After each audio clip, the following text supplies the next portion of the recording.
శ్రీ గురుభ్యో నమ. శ్రీ మహాగణాధిపతి నమ. శ్రీ సరస్వతి నమ. వక్తారా వ్యాసప్రోక్త మహాభారత ఇతిహాసం యథాతథంగా చెప్పుకున్నాం. ఇందులో భాగంగా నిన్నటి వరకు మనం ఆదిసభ, అరణ్య, విరాట, ఉద్యోగ, భీష్మ, ద్రోణ, కర్ణ, శల్య, సౌత్య, స్త్రీ పర్వాలనే 11 పర్వాలు పూర్తి చేసాం. 12వదైన శాంతి పర్వంలో కూడా 139 అధ్యాయాలు పూర్తి చేసి 140వ అధ్యాయంలోని 18వ శ్లోకం వరకు చెప్పుకున్నాం. ఈ రోజున 19 నుండి కొనసాగించే ముందు వ్యాస భగవాన్ని ప్రార్థన చేసుకుందాం. వ్యాసాయ విష్ణు రూపాయ వ్యాసరూపాయ విష్ణవే నమో వై బ్రహ్మనిదయే వాసిష్ఠాయ నమో నమః. నారాయణం నమస్కృత్య నరం చైవ నరోత్తమం దేవీం సరస్వతిం వ్యాసం తతో జయముదీరయేత్. సమర్థగురు సాయినాథ్ మహారాజ్ की जय. భీష్ముడు ధర్మరాజుకు అనేక ధర్మోపదేశాలు చేస్తున్నాడు. అందులో భాగంగా శత్రుంజయుడనే రాజుకి కణికుడు అనే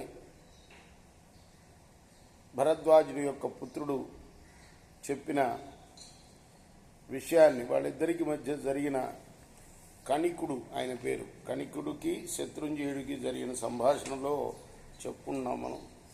ముహూర్తమిపి రాజేంద్ర తిందుకాలా తవజ్వలే నృషాగ్నిరివానార్చి ధూమాయేత చిరంబర. శత్రుంజయుడు అనే రాజుకి కణికుడు చెప్తున్నాడు, రాజేంద్ర, క్షణకాలమైనా సరే శత్రువు ఎదుట తుమ్మి కట్టెమంటలాగా ప్రజ్వలించాలి.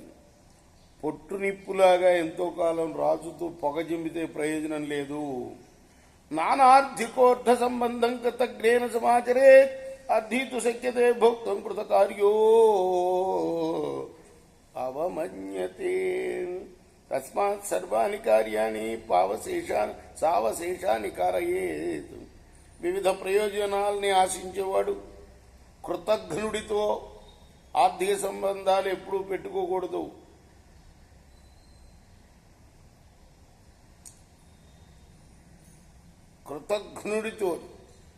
కృతజ్ఞుడు అంటే చేసిన మేలు మర్చిపోయేవాడితోటి సమాచరేత్ అంటున్నాడు. ఆర్థిక సంబంధాలను విడిచిపెట్టకూడదట. ఏ పనిని పూర్తి చేయకూడదు. పని ఉన్నవాడినే లొంగదీయగలం. పని అయిపోతే మేలు చేసిన వారిని కూడా నిర్లక్ష్యం చేస్తారు. కాబట్టి ఏ పనినైనా కూడా కొంత మిగిల్చి పెట్టాలి. కోకిలస్య వరాహస్య మేరో శూన్యస్య వేష్మనః నటస్య భక్తిమిత్రస్య ఇత్రేయస్తత్సమాచరే. కోకిలలో, పందుల్లో, మేరు పర్వతంలో, శూన్యగృహంలో, నటునిలో, ఆప్తమిత్రుల్లో గల శ్రేష్ఠ గుణాలను రాజు అలవరుచుకోవాలి. అంటే కోకిలేమో కంఠ మాధుర్యానికి ప్రఖ్యాతి. కంఠం బాగుంటుంది కోకిలది. అలానే పంది దాడిని ఎదుర్కోవడం చాలా కష్టం. అలానే మేరు పర్వతం అది గుణాల్లో ఔన్నత్యం కలదిగా చెప్పబడుతుంది. ఇక శూన్యగృహం అనేది ఖాళీగా ఉన్న ఇల్లు ఎవరికైనా ఆశ్రయిస్తుంది. నటుడేమో తన నటనతో ఇతరులను ఆనందింపజేస్తాడు. ఆప్తమిత్రుల్లో ఎప్పుడు కూడా అతని గుణాన్ని మంచినే కోరతాడు ఇతరుల్లో, అదే స్నేహితులతో. ఈ గుణాలన్నీ కూడా ఉండాలి రాజులోను. ఉత్థాయోత్థాయ గచ్చేత నిత్యయుక్తో రిపోర్భృగాన్ కుశలంచాస పృచ్చేత జప్య కుశలం భవేత్. రాజు ప్రతిరోజు కూడా నిద్రలేచిన తర్వాత సావధానుడై శత్రువు ఇంటికి వెళ్ళాలి.